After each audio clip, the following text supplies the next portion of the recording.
yung inyong impeachment laban kay Vice President Inday Sara ay hindi na uusad yan, sabi ni Kong Ili. Magandang tanghali mga kabisnak, medyo maulan po ngayong araw sa ating kinalalagyan at ngayon po ay araw ng linggo, kaya wala po tayo sa studio. Siyempre, ikot-ikot tayo, naghahanap tayo ng mga tambaluslos. Pag-usapan lang po natin itong pahayag po ni Kong Eli San Fernando at dating Congressman Mike Defensor. Medyo nagkaroon sila dito ng contradiction, pero pareho yung pagkaintindi ko na ayaw nila ng impeachment laban kay Vice President Inday Sara Duterte. Ang sinabi kasi ni Kong Mike Defensor Santiago, ang impeachment daw laban kay Vice President Inday Sara Duterte ay ito ang pinaka-worst na impeachment sa kasaysayan ng ating bansa. Marami na po tayong naranasan na impeachment Kaya Irap Estrada, yung Chief Justice Corona, napaka-controversial noon. At nung kay Ombudsman yata, na sino yun? Yung isang Ombudsman, Mercedita yata, iwan ko. Kung sinong Ombudsman noon.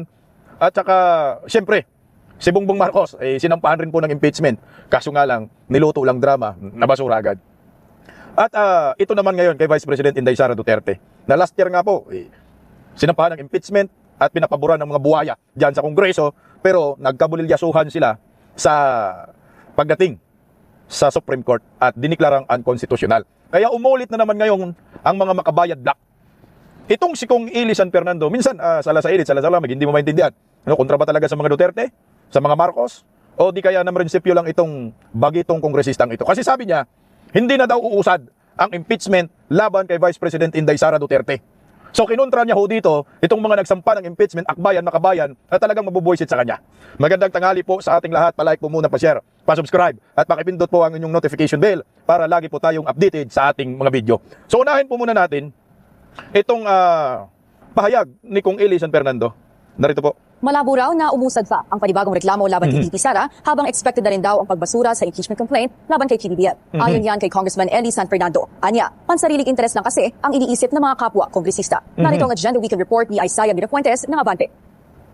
Sa 2028 national elections na nakatuon ng pansin ng ilang mga mambabatas, ito ang pananaw ni Kamanggagawa Party List Representative Eli San Fernando. Kaya anya, naniniwala siya na hindi lulusot sa plenaryo ng Kamara ang impeachment complaint laban kay Vice President Sara Duterte. I'm not a member of the Committee on Justice, but tingin ko lulusot yan sa Committee on Justice at aabot sa plenaryo yan. Pero pagdating sa plenaryo, ang aking ansya ay hindi makakakuha yan ng 1/3 na suporta mula sa members of the House. Dahil lahat ay nag-iisip na ng kanilang mga political career sa 2028. May mga nag-iisip na niyan. At yung iba ay marahil na nawalan ng amor o hindi na naging ganun kataas yung kumpiyansa. Kung pagbabasihan daw kasi ang naging takbo na particles of impeachment laban kay VP Sara noong nakaraang taon na bypass umano nito ang Committee Deliberation at agad inakyat sa Senado ang impeachment complaint matapos itong makakuha ng 1/3 na boto mula sa mga mambabatas. Pero para naman kay San Fernando, hindi nakatakataka na naging pagbasura ng Committee on Justice ng Kamara sa impeachment complaint laban kay Pangulong Bongbong Marcos Jr. Dahil anya, wala talagang balak ang mga mambabatas na paggalawin ito at sumailalim pa sa impeachment trial. Stop muna tayo doon. Gusto ko pong nakomentuhan muna yung kay Vice President Inday Sara. Ang sabi niya, hindi na uusad ang impeachment laban kay Vice President Inday Sara. Sa kabila ho nang nakita po natin yung numero ni Bongbong Marcos dyan sa Kongreso ay hawak pa rin po nila. Okay, ang rason niya kung bakit hindi uusad ay nawala na ng amor yung ibang mga kongresista.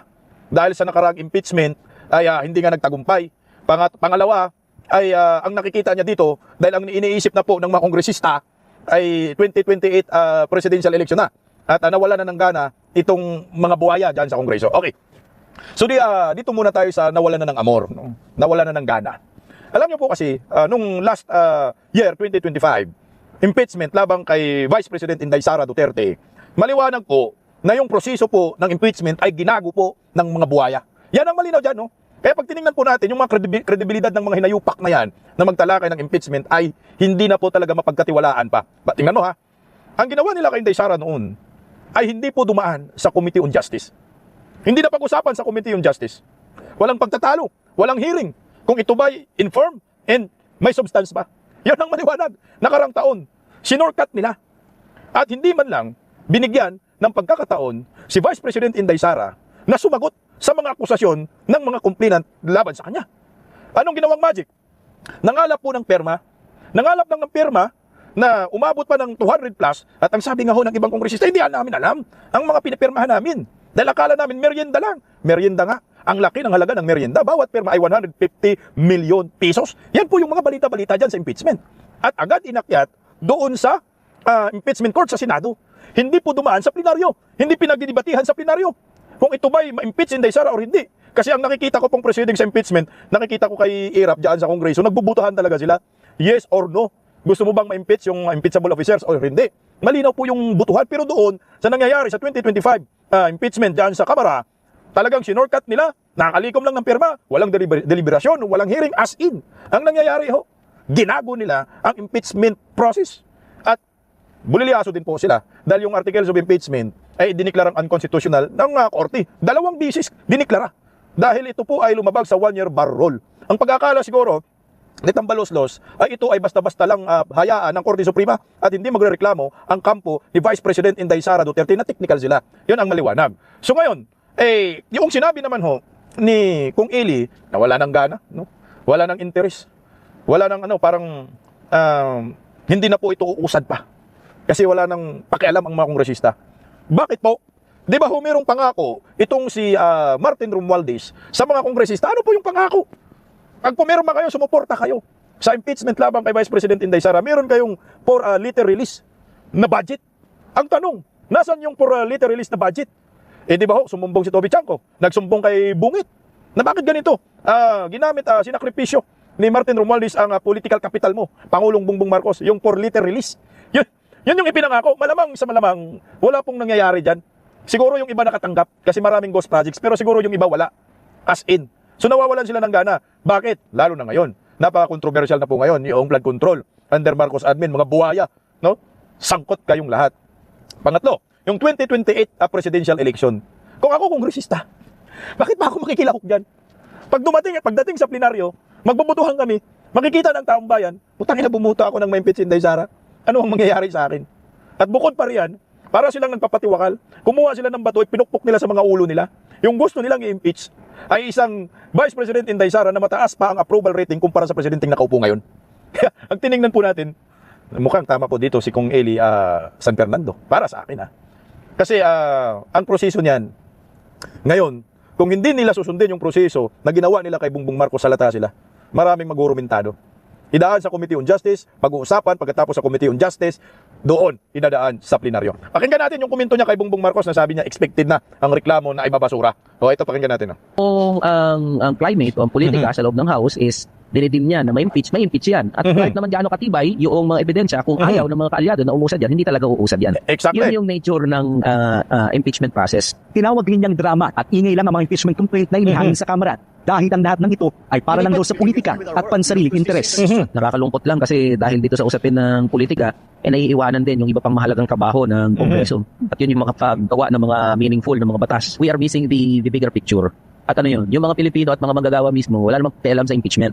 Samantala, sa Lunes, inaasahang ipipresenta sa plenaryo ng Kamara ang naging pagbasura sa impeachment complaint laban kay PBBM upang kanilang mapag-aralan. Inaabangan naman ngayon kung uusad ba ang impeachment complaint laban kay VP Sara.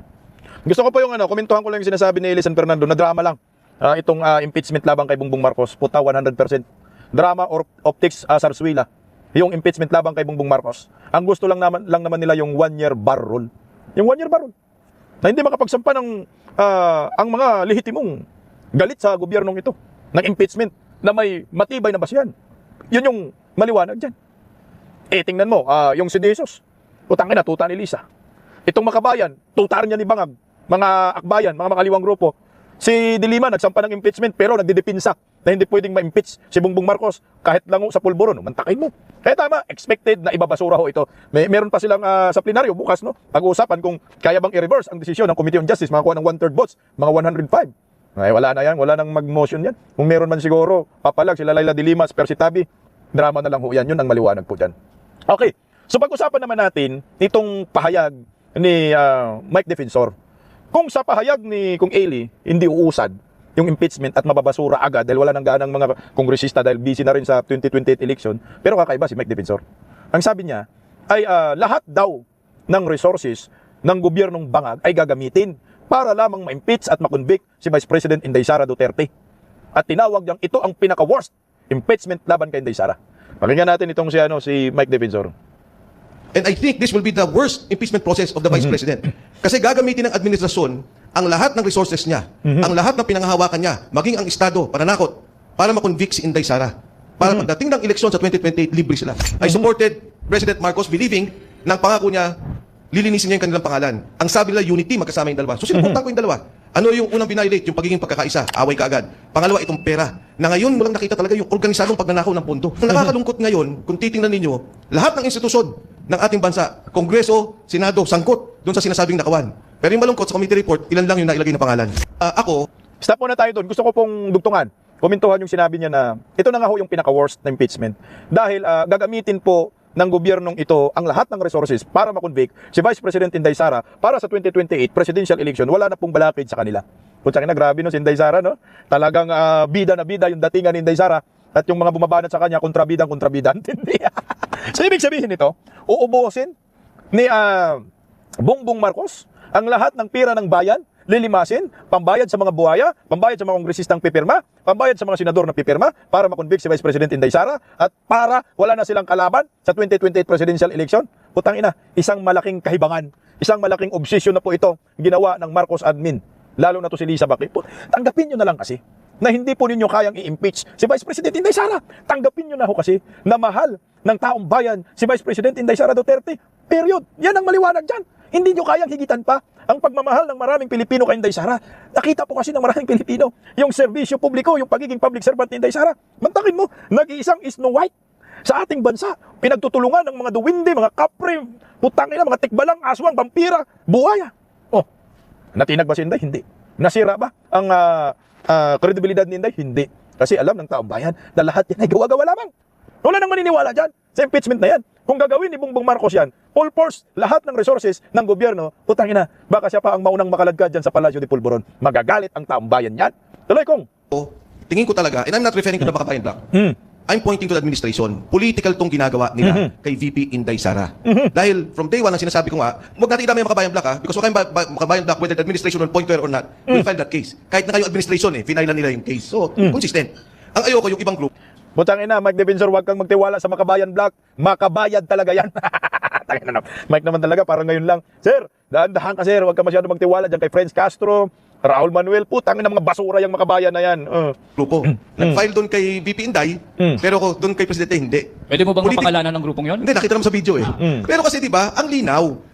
Political para Akbayan yun, tinutukoy ni Mike Defensor kasi ang Akbayan, I think hindi sila nagsampa ng impeachment labang kay Marcos. Pero yung Makabayan, nagsampa. Pero anak ng kagwang, pareho lang yan sila Mike. Pareho ng utak yan. Mga kaliwang grupo yan, mga komunista yan. Kaya wag mong excuse ang Makabayan, Akbayan, pareho po yan. Mga ginagamit lang yan ni Bongbong Marcos para mapin down ng mga Duterte. Yan ang maliwanag dyan, Mike. para sa akin 125 million pesos, hindi naman pondo ng Vice President yun. Binigay ng Presidente kay Inday Sara. Ang may Exactly. violation pa doon ng Constitution is the President himself. Because Sige na. contingent fund yun. Pagkatapos of the 125 million, nabusisi, hindi again, I'm not referring to people, but yung Kongreso. Alam niyo po, ito rin yung ko, matagal ko na umpisa pa lang po, ito yung ginagamit kong ribat noon na pag si Inday Sara ma-impeach, ang dapat po maunang ma-impeach si Bongbong Marcos. Bakit? Sino ba ang nagbigay ng pera kay Inday Sara na 125 million? Galing yan sa pundo ng Presidente, binigay kay Inday. Ba't mo binigay? Kung illegal po yun, dapat si Bongbong Marcos ang unang ma-impeach at si Bongbong Marcos ang sisihin. Bakit si Inday? Binigay mo hindi ginamit namin. Maayos. So ngayon, kini-question ninyo, ibig sabihin, pinaingan si Inday Sara talaga ni Palaka dito. Binusisi, talagang tinira nila. Ang sabi lang naman ng teka lang, pending pa to sa Commission on Audit. And then, if you look at the other confidential funds, and I'm referring to the confidential funds of the President, may 2.5 siya noong December 2022, tapos along 2023, 2024, 5 billion. So, kung magbubusisi, busisiin natin yung lahat. And then, if we look at the problems of the different corruption of the different agencies on unliquidated, hindi pala, sorry, wag muna corruption, unliquidated funds. Kasi yun naman ang kanyang naging problema, yung liquidation process. Sabi ko nga, DPWH lang kung 100 billion meron yan. DOH, 50 billion meron yan. In fact, even in the process of COA, there is a process of conviction. Una, administratively, i-exhaust mo yan sa COA, pagkatapos pupunta ka sa korte. If that is already established. Ngayon, kay Presidente Marcos, yun din ang kaso ngayon. Sabi ni Saldi ko, ako ang kumuha ng pera, ibinigay ko yan. Iniabot ko yan kay Presidente, nagpunta ako sa Tamarin, nagbigay ako ng ganito. Diba? Itong isa pending case under audit na tinitingnan pa. Hindi, ang alam ko, Mike, natapos na nga ho yung kay Vice President Inday Sara. Nagayag na po ng statement ang Commission on Audit. Ang sabi kasi unmodified opinion within 3 consecutive months. So ibig sabihin, nag-comply na po ang opisina ni Inday Sara. Yan ang maliwanag yan. Dapat tapos na yan yung impeachment nila nasa confidential funds. Wala nang saysay. Dahil maliwanag na ang paniwalaan lang ng taong bayan kung mayroong pandarambong na nangyayari sa isang departamento ay yung Commission on Audit. Sasabihin ng Commission on Audit, ito mayroong unliquidated funds. Pag sinabi yun, hingan ka ng dokumento, paliwanag. Napaliwanag ng Office of the Vice President. Kaya nga sabi ng COA, unmodified opinion. Kaya talagang pamumulitika lamang ho ito kasi nga takot na takot po sila ngayong paparating na 2028 presidential election dahil walang kalaban si Inday. Kahit sinong Poncio Pilato, ang banggitin mo, walang makatalo kay Vice President Inday Sara Duterte. Dugtungan natin ng konti. Medyo okay yung paliwanag dito ni kung Mike Defensor ito. Pakinggan natin. Ganun na lang mo siya nakagigil na ma-impeach si Sara Duterte. Samantalang mas meron pa mas matindi ang ginawa. Hinapan ho yung confidential fund. Hindi mas marami hong namatay dahil sa kanila pagnanakaw. Correct. Marami hong taong hindi nakakain. Marami hong taong hindi nakakain sa eskwela. Marami hong nalubog sa bahay. Dapat po, yun ang unang i-impeach ko nila. Bakit parang nagigil ho sila kay Sara Duterte ma-impeach? Sir, Katulad ng binanggit ko kanina, talagang para sa akin, yung politika ng 2028, kaya na tinututukan si Inday Sara Duterte. Dahil nga gusto nila, mawala na ang magiging kalaban nila sa darating na halalan. Sa akin, walang patayan yung kaso eh. Pero sabihin mo na, sige, gusto nila mag-file ng kaso at ang Vice President naman, pagkakataon niya sumagot. Bakit ang Presidente? Yan ang mas malaki, bilyon-bilyon yung kaso na katulad ng binanggit mo. Dapat kung totohanan ang gusto nila, na makita ang katotohanan at marisolba yung mga pagnanakaw sa gobyerno na alam mo, yung unallocated fund, 2 trillion, hindi lang billion, 2 trillion from 2022 to 2025. Dapat lahat, tinignan nila. Kaso, unang araw pa lang hindi pa nga tayo, kumbaga yung botohan sa form, kakatapos pa lang, wala na kagad, tapos na rin kagad yung substance. Ang tindi, no? Kasi 2 trillion pala, allocables. So, ang sa flood control doon, 1.2 to 1.5 trillion. Yun yung pinag-uusapan ng corruption under Marcos admin. Pero tama ka dito kung lahat nga po ng ito, yung impeachment na ito labang kay Inday Sara sa 2028 talaga to presidential election. Wala na hong iba. Hirap na hirap po kasi sila maghanap ng pambato para pangtapat kay Inday Sara. Meron silang pambato, una pa lang may ginugroom na sila, di ba? Di ba sino yun? Tao na yun, na nasira na ang taong iyon, nangangayat na. Si Martin Romualdez. Di ba? Kung saan may akap, may AX, magtupad, at kinukontrol yung Kongreso, yung pundo, kinontrol. Kasama si Saldico para mapabango yung pangalan ng buhayang iyan. Ano nangyayari? Hayan, automatic po ay nasira, nagbumirang dahil sa flood control. May nangyayari ba? Wala na kasi pambato. May pa-sorby pa sila. Ano po yung kainat na ng sorby? 0.05? 0.1? Meron pa nga 0.01% na po gusto siyang maging presidente ng Pilipinas, anak ng kagwang. Wala nang pambato kahit anong gawin nila. Kaya itong sila, hirap na hirap sila na pangtapat kay Inday Sara. Kaya nag-iisip sila ng panibagong unit team sa pagitan ng mga dilawan, pulawan, pinklawan, mga kaliwang grupo, komunista, magsama-sama daw para lang matalo si Inday Sara. Di ba? Ayon kay Hontiveros. Itong mga makabayan, akbayan, takot na takot talaga. Kaya wala silang ibang paraan. Dahil ang direksyon din ni Bongbong Marcos at mga kalyado, impeach na lang si Inday dahil wala po silang pangtapat. O tingnan mo, kayo na lang mag-away-away sa bronze. Wala na, champion na si Inday sa 2028, wala nang makakatalo. Tuloy kong Talagang minadali. kung ano mahuyong nga kanilang ginagawa, pagka hindi yung pumapagod sa kanila panahon, walang konstitusyonan. Walang konstitusyon. Pag kay Sara, walang konstitusyon. Kung sa kanila, may konstitusyon. Bakit gano'n? Talagang napakasama ng ganyan ginagawa nila kasi nga ang proseso ng impeachment sagrado. Kailangan yan, tinitingnan natin na maayos at ang proseso yun ay tama. Pagka masyado naman nilang ginawang politika, hindi political kasi yung political process dyan, ibang definition yan sa ligang batas Pero ito ginawa ng politika dahil lamang sa eleksyon, dahil lamang sa pagkuha ng liderato sa 2028, talagang napakasama niyan. Kung ano na yung panawagan nyo sa taong bayan, kinakailangan po sila pag-inigo kay Presidente, o hindi na. Malinaw naman sa kasaysayan ng ating bansa, maging sa mga desisyon ng saligang batas, ang poder ng taong bayan sa kanila nakasalalay. Kung ginawa ng pagkilos sa EDSA 1, EDSA 2, ito lahat ay legal. Kinikilala ng ating Korte Suprema at kinikilala ng ating mga iba't ibang institusyon ng gobyerno. Kung ayaw payagan ng Kongreso at Senado na gawin ng tama, taong bayan ang magdedesisyon para dito sa kanila. Matutuloy ba rally nyo may February kung malaki yung rally na? Sa Pebrero hindi pa kami nag-usap-usap. Alam ko may mga ilang pagkilos na gagawin, pero mag-usap kami tungkol dyan. Siyempre, hindi naman tayo hinto Hindi naman to dahil sa rally lang pero may mali. May dapat panagutin. Biruin mo yun, nagnakaw ng 4 billion dun sa Bulacan, Henry Alcantara. 300 million sinuli. Kawawa naman. Hindi ko lubos maisip kung paano gagawin yung ganoon bagay. Kung sa inyo palagay, paano na yung bansa natin, sa patungo na yung bansa natin yun? Kailangan natin talagang baguhin. Nakikita natin talaga yung naging problema sa korupsyon ng Kongreso at Senado at yung ngayon talagang grabe, organisado. Hindi na ito dapat kasi kawawa na Hindi na tayo, kundi yung mga anak natin at yung magiging kapalaran ng sambayan ng Pilipino sa darating na panahon. Panawagin niyo sa taong bayan, yan ay narito ng paglaban. Sa ating mga kababayan, nakikita nyo naman po yung nangyari. Kayo po yung mas gagawa ng desisyon, nakita nyo kung paano itrato yung mga ebidensya, magmula sa investigasyon sa Senado, ngayon na sa Blue Ribbon Committee, ngayon nagkakaroon ng impeachment process, nakikita nyo po lahat yan. Alam nyo naman po at alam kong nakikita nyo at alam ninyo yung mga nangyari sa ating bansa. Huwag mo natin ito payagan dahil huwag na po dun sa mga nakakatanda sa atin sa ngayon. Pero yung kinabukasan ng magiging anak natin. Kawawa na ating bansa. Ayaw natin yung mga taong bayan umaalis sa ating bansa para lang kumita ng pera, diba? Umaalis ng bansa para mabigyan ng magandang kinabukasan yung ating anak. Ito pala, ito lang yung pondong kailangan ayusin natin. Huwag lang nakawin at gamitin ng tama, maayos natin ang bayan natin. Kung sakasakali yung mga maayos nato, wala na ubang mahirap natin ang bansa, wala na ubang mamalimos sa kalsada, wala na ubang matutulog sa kalsada. Alam mo, napakadami natin pwede magawa sa pondo natin Yun lang sinasabing problema ng pabahay. 2 trilyon to unallocated. Kung ginamit pala natin ng tama, marami nagkabahay. Kung sinasabing magsasaka, walang patubig. Kung ginamit ng tama, nagkaroon sana ng maayos sa produksyon sa agrikultura. Ito, magsasummer na naman. Magkakaroon ng problema sa tubig sa pabahay. Yun pala, andyan lang ang pondo. Pwede nating magamit. Pagdating natin sa ginawa nila doon sa PhilHealth, yung pondo kinuha nila at nilagay nila sa pagpapagawa ng mga flood control projects. Ang sama nun Imbis na palawakin sana at ayusin yung problema pangkalusugan. Ayan po mga kababayan ko, malabo ho na mawawala yung mga kahirapan sa atin hanggat nandyan si Bangag, namumuno, nakaupo ang mga buhaya dyan sa Kongreso, Senado, babaon at babagsak tayong lahat. Kailangan tong mga to ay kalusin na, huwag nang pamarisan pa. Kaso nga lang, paano yun Ang nakaupo sa Palasyo de Polvoron, ang Rina Palaka, ang Hari Vampira, laging nakapulburon, anak singhot pa more. At ng kamote, talagang no chance ang Pilipinas sa mga Marcoses. Pag tinignan po natin yung history, mula noon hanggang ngayon, nagpapahirap mga Marcoses, mga kaliwang grupo, mga komunista. Dumating ang Duterte, sinira nila dahil yung kanilang kagaguhan ay nabibisto at kinalaban ni former President Duterte. Nasaan si Tatay Digong? Nasa dahig, ginago nila. Ngayon, si Vice President Inday Sara, pinakamataas na trust and approval rating, #1 contender sa 2028 presidential election, anak ng kamote. Kakaupo pa lang sa pagka-vice presidente, gusto nang i-impeach, gusto nang palitan ni Tambaloslos. Ano nangyari sa bayan na to? Puno ng mga buhaya. O ito, pakinggan po muna natin itong payag ng kampo, abogado, legal team ni Vice President Inday Sara Duterte. Bago po natin pakinggan itong sikong RAC patungkol dyan sa confidential funds. Narito po. Alam natin na yung dalawang impeachment complaint na isumite na sa na i-transmit na po kay House Speaker Bochidi. At ang marami ang nagsasabi na itong impeachment complaint na ito ay walang bago. Ito daw po kasi ay mga dati pang mga complaints na rin against VP Sara, at ang maliban sa bago ay yung pong statement nga po ni Madriaga. Pero bago po yan, bago natin pag-usapan yan, attorney, yung lumabas na desisyon ng Supreme Court. Di sinasabi nila na sa desisyon na yon ng Supreme Court, hindi pa naman absuelto si VP Sara. Bagamat ang sinasabi naman ng mga kongresista at ng Kamara ay hindi naman napag-usapan yung merito ng kaso. Ang napag-usapan sa kaso ay sa Supreme Court is the procedures, yung proceedings. Yung pong wala pa, hindi naman saklaw talaga si VP dun sa desisyon na yon. Ano pong masasabi niyo? Tama po yan, no? Dapat tayong sumang-ayon dyan dahil tama naman po yung sinasabi na wala pang pinag-uusapan na pag-absuelto sa mga aligasyon.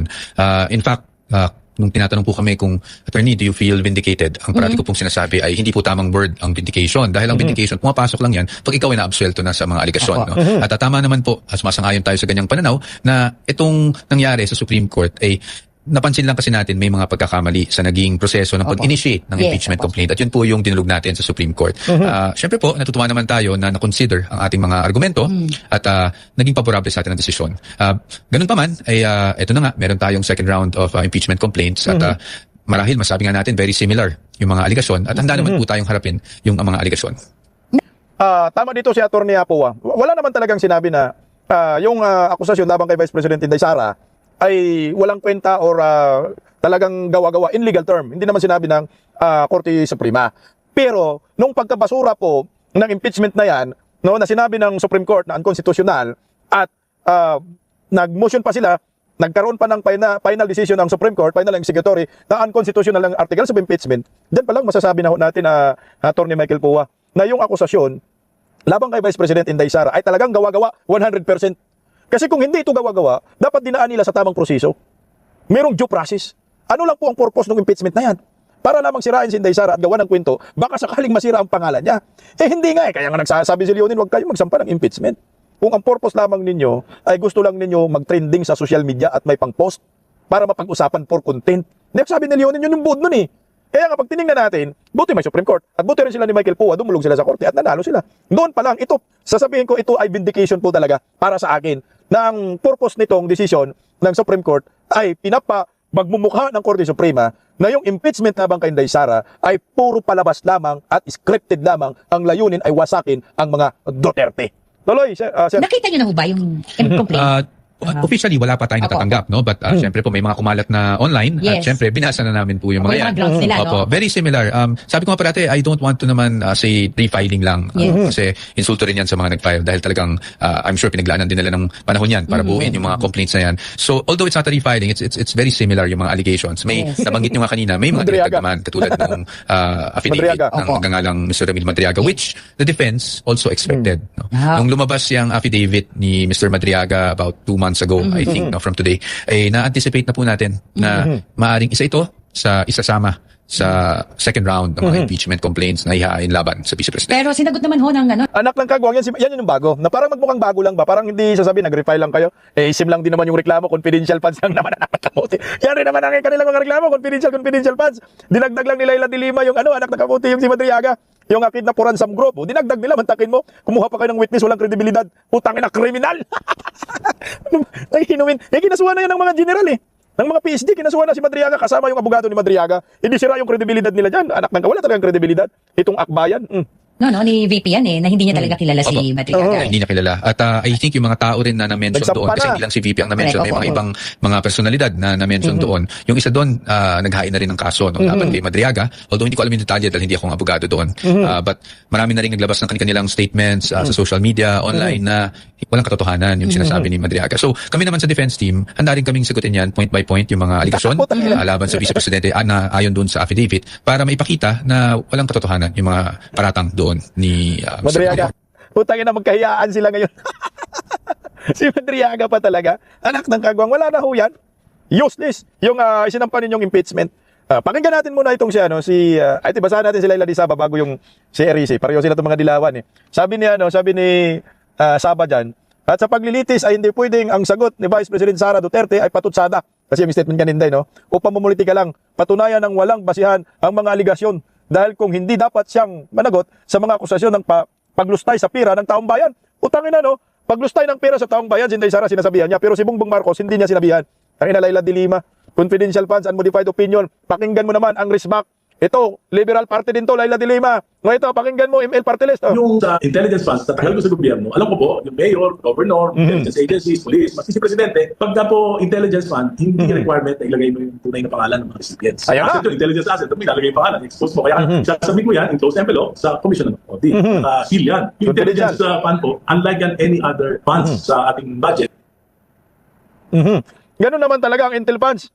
Confidential Kaya nga nagagalit itong mga kaliwa. Ikaw, Laila de Lima ka. Pahijab-hijab ka pa, hindi ka namang taga Mindanao Yan ang sinasabi namin. Yung inyong impeachment labang kay Vice President Inday Sara ay hindi na uusad yan, sabi ni Kong Ili. Kaya umiyak na kayong lahat. Ay, nako naman. Walang kadala-dala itong mga hinayupak na ito kasi nga, takot na takot itong mga kaliwang grupo, Makabayan, Akbayan, Dilawan, Pinklawan, nang maging presidente ay Duterte, si Inday Sara sa 2028. At lalo na pong takot na takot ang mga bubunistang tanganista ni Bangag na maging presidente si Inday Sara kasi paniguradong walang ariglo si Inday Sara dito. There will be a day of reckoning. Talagang managot kayong mga hinayupak, kayong mga kawatan sa gobyerno. Kung si Martin Romualdez hindi nyo makasukasuhan ngayon at hindi nyo mapakulong, pag si Inday Sara ang maging presidente, si Martin Romualdez 1,000% kulong yan. Kasama ka Sandro Marcos, kasama ka Lisa Marcos, kasama ka Bongbong Marcos, makukulong ka pag si Vice President Inday Sara ang maging presidente. Kasama na yung mga gabinete ni Bangag. Lahat kayo dyan, Remulla Brothers. Kaya ngayon, nagkaugaga na sila, hindi na nila alam anong gagawin nila. Makipagsanib pwersa na lang tayo sa mga Dilawan. Makipagsanib pwersa tayo sa mga Pinklawan. Nakakaliwang grupo kasi talo na talaga tayo. May survey pa, anak ng kagwang negative. Si Bungit, mas mataas pa ang trust in approval rating ni Vice President Inday Sara Duterte laban kay Bungit. Paano? Panay ikaw lang si Chucky Claire. O sino ang presidente ng Pilipinas ngayon? Hindi pa 2028 ha? Si Inday Sara. Dahil siya ang pinagkakatiwalaan ng taong bayan.